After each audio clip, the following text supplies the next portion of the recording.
Ford fait face à des défis sérieux dans le monde entier et surtout en Europe en ce moment. Même des réductions massives d'emplois sont en cours. Mais il y a un véhicule qui essaie de sauver la marque, et c'est le très populaire Ford Puma.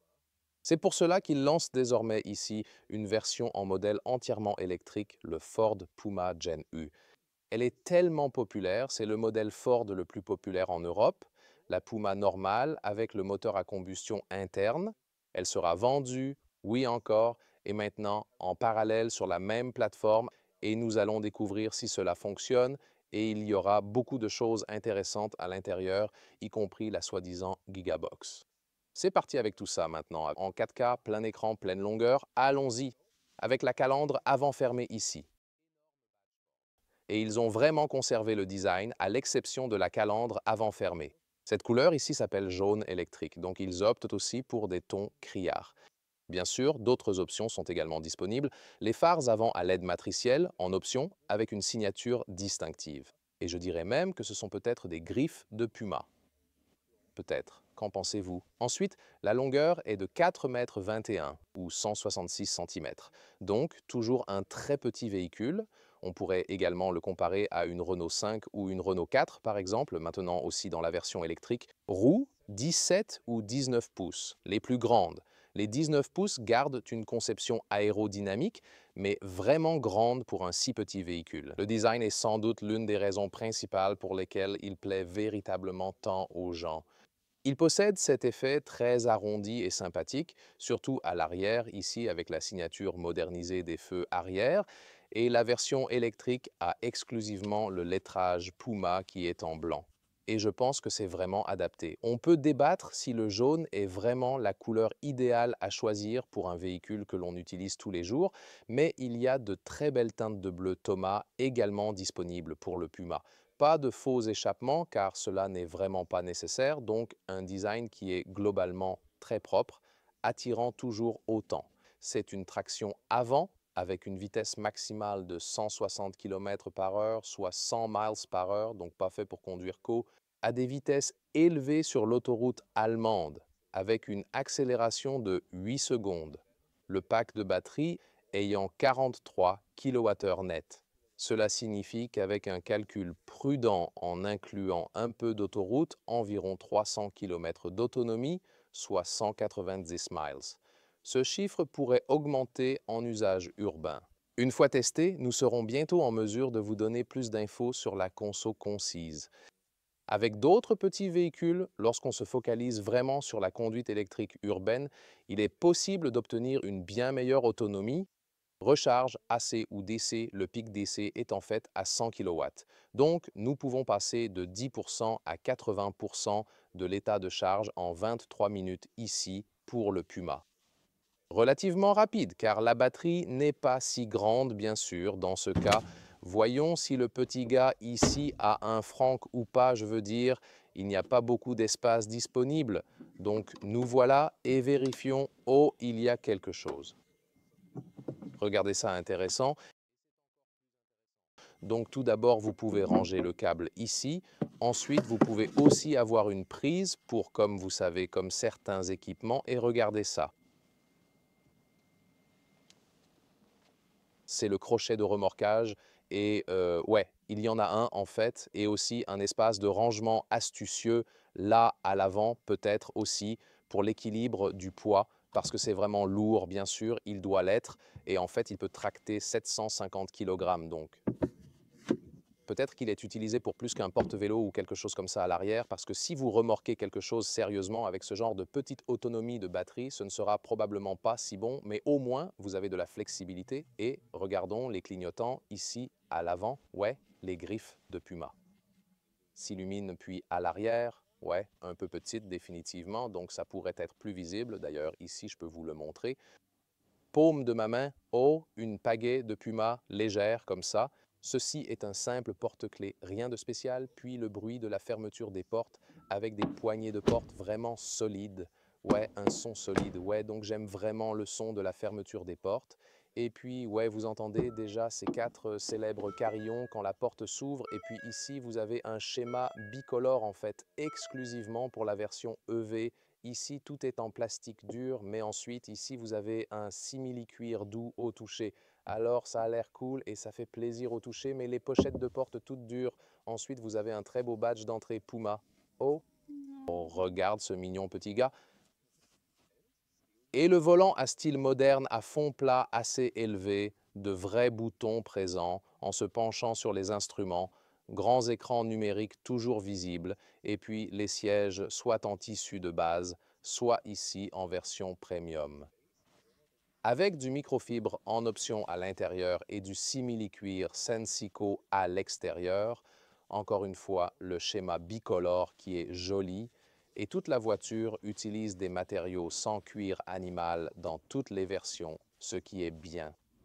Ici, le siège est doté d'un réglage manuel, ce qui le rend très confortable à utiliser au quotidien. Il est bien adapté aux conducteurs plus grands, jusqu'à 189 cm, bien que l'ajustement soit un peu limité. Un store manuel est intégré pour gérer le toit panoramique, facile à obtenir même s'il n'est pas fourni de série. Ce toit a la capacité de s'ouvrir, ce qui est rarement vu sur les véhicules électriques et peut générer un certain bruit. Grâce à sa plateforme de glace, le véhicule offre la possibilité d'ajuster le volant en hauteur et en profondeur, permettant une position de conduite optimale. Une particularité notable et intéressante de ce modèle est la barre de son intégré qui enrichit clairement l'expérience audio, rendant chaque trajet encore plus plaisant et agréable pour tous les passagers. Et l'aperçu du cockpit avec ce schéma bicolore en simili-cuir. La partie supérieure est compacte. Et puis, il y a un écran de 12 pouces ici, relativement grand ici pour un petit véhicule. Le bouton manuel du réglage du volume est toujours ici en bas. Mais tout le reste est tactile ici. Par exemple, la température aussi. Vous pouvez la régler comme cela ou la déplacer ici à l'intérieur. Vous avez ces deux options. La partie inférieure. Ici, nous avons un tapis de recharge inductif. Vous pouvez également retirer cet élément entièrement pour le nettoyage ou autre. Et ensuite, le tapis de recharge inductif se trouve en dessous, juste du côté gauche, et bien sûr, ce n'est pas ventilé. Ensuite, vous avez des porte-gobelets qui sont adaptatifs. Il y a beaucoup de noir brillant ici, qui a tendance à collecter facilement les rayures. Donc cela pourrait être amélioré. L'accoudoir est bien doux, mais la qualité de construction pourrait être plus rigide, plus d'espace en dessous. Et pour la boîte à gants, c'est l'un des premiers véhicules construits, donc je m'attends à ce que cela évolue parce que ici, ça tombe, mais quand je le remonte, c'est doux. Donc souvent, nous avons ces véhicules semblables aux tout premiers en cours de construction. Et parfois, les problèmes sont résolus, parfois non. C'est toujours captivant de voir la critique de suivi, habituellement quelques mois après la Première mondiale. Dans l'interface, il reste des choses manuelles comme sur le volant. Ici, le levier de vitesse est juste vers le bas et inversé, donc c'est facile de changer les vitesses dans ce sens-là. Le point de vue du conducteur affiche aussi des boutons réels, par exemple pour le régulateur. Ces grands instruments numériques de 12,8 pouces montrent l'état de la batterie et la vitesse en conduite. Ensuite, la barre de son au-dessus. L'infodivertissement principal, et je t'ai montré la clim. Ici, par exemple, quand vous appuyez en bas, vous pouvez facilement le changer à travers les modes de conduite. Donc, c'est possible. Cependant, vous devez appuyer une fois, puis vous devez le confirmer à l'écran. Ouais, salutations de BMW, je dirais, donc en rendant un peu plus compliqué en mode sport que pour la meilleure performance. À part ça, vous avez toujours ce menu d'accueil juste là. Dans le GPS interne de la voiture, vous avez aussi la possibilité de calculer les arrêts de recharge. Par exemple, si nous mettons maintenant Berlin, qui est assez loin de Cologne, où se trouve ce studio ici, et puis si nous cliquons là-dessus, cela montre qu'il fait le calcul des arrêts de recharge. Et maintenant, nous pouvons voir que c'est le cas. 2 arrêts de recharge ici calculés de Cologne à Berlin. Il y a plus d'espace sous la console et des connexions sont disponibles pour les câbles USB-C et USB-A. Connexion Apple CarPlay ou Android Auto, sans fil ou câblé, les deux possibles. Et vous voyez, vous avez la possibilité de l'afficher en plein écran. Ce widget peut aussi être sur le côté, mais avouez que le plein écran, c'est beaucoup plus sympa, non? Ensuite, les portes arrière ici sont entièrement en plastique dur. Honnêtement, il n'y a rien de joli à voir ici. Les sièges arrière possèdent des fixations ISOFIX à chaque extrémité et, dans cette finition premium, nous retrouvons le beau microfibre ainsi que le cuir rouge. Au milieu, il y a un siège central, mais le problème reste l'espace pour les jambes quand un conducteur de grande taille est au volant. La marge pour la tête pourrait théoriquement fonctionner. Quelque peu, mais juste en mettant ma tête dans le toit. Donc oui, c'est une voiture courte, pas vraiment pour des adultes à l'arrière. Intéressant ici, à l'arrière de ce toit panoramique, celui-ci peut aussi être couvert séparément. C'est une solution très sympa que vous pouvez également contrôler vous-même en tant que passager à l'arrière. Alors, voici des cintres pour un manteau ou autre chose. Au milieu, vous avez aussi deux chargeurs USB-C. Donc, en vérifiant le coffre, tout d'abord, il y a un haillon électrique disponible. Regardez ça, c'est bien. Et ce couvercle ici est essentiellement intégré dans la partie supérieure. Vous pourriez aussi l'enlever. Et ici, le trolley cabine rentre aussi verticalement. Vous avez 1 mètre ou 40 pouces en largeur et en longueur. 75 cm, 30 pouces. Et la hauteur totale est de 67 cm, soit exactement 26 pouces. Et ici aussi. C'est une solution simple en fait.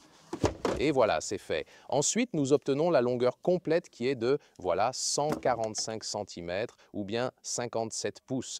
Cela vous donne une idée exacte de la dimension. Non, pour commencer, vous pouvez le positionner en position basse de cette manière et ainsi vous obtiendrez plus de hauteur. Alors en fait, la hauteur ici jusqu'au sommet, c'est vraiment impressionnant. Regarde cela.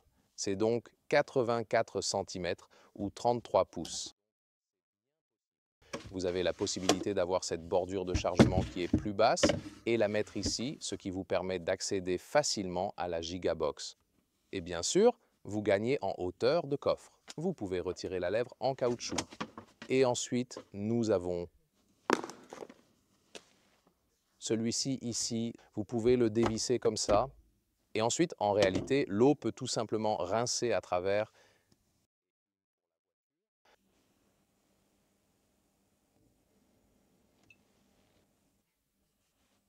Ouais, et tu pourrais te demander, ouais, quelle est la véritable utilité de ce truc-là?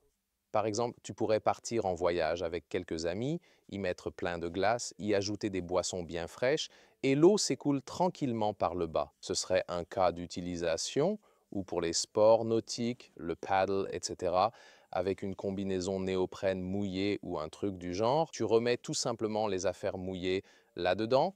Ensuite, tu dévisses et pendant que tu conduis, ça s'écoule tout simplement par le sol ou quelque chose de ce style. Est-ce que Léa pourrait rentrer là-dedans? Vraiment, tu veux essayer, ça y rentre facilement. Alors Léa rentre dans la Gigabox, c'est confortable. Et pour le prix, c'est très intéressant. Au jour du tournage, je ne le connais toujours pas, donc je ne peux vraiment pas en discuter pour l'instant, mais nous aurons l'information plus tard pour vous. Alors je mettrai le prix ici dans l'encart dédié et après, ce sera à vous de commenter dessus. J'attends vraiment cela avec impatience et curiosité. Cependant, il est important de souligner qu'ils ne veulent pas fixer un prix catalogue trop bas, mais préfèrent offrir des remises intéressantes sur le tarif de location, ce qui est malin car cela évite la dépréciation du véhicule complet. En Europe, principalement en Allemagne, les véhicules électriques sont bien souvent loués car les gens redoutent la perte de valeur de la batterie et jusqu'ici, la dépréciation reste très élevée. Alors généralement, le leasing pourrait être le choix le plus judicieux. Oui, avec Tesla, c'est souvent différent car ils offrent de mauvais tarifs de leasing, mais de bons prix d'entrée. Les gens préfèrent acheter des Tesla. C'est vraiment très intéressant de voir ce qu'ils font avec la Ford Puma Gen U. Ici, ils s'efforcent de la rendre aussi identique que possible à la version à moteur thermique. Qu'en pensez-vous? Donnez votre avis en commentaire et suivez-nous pour plus de petits véhicules électriques.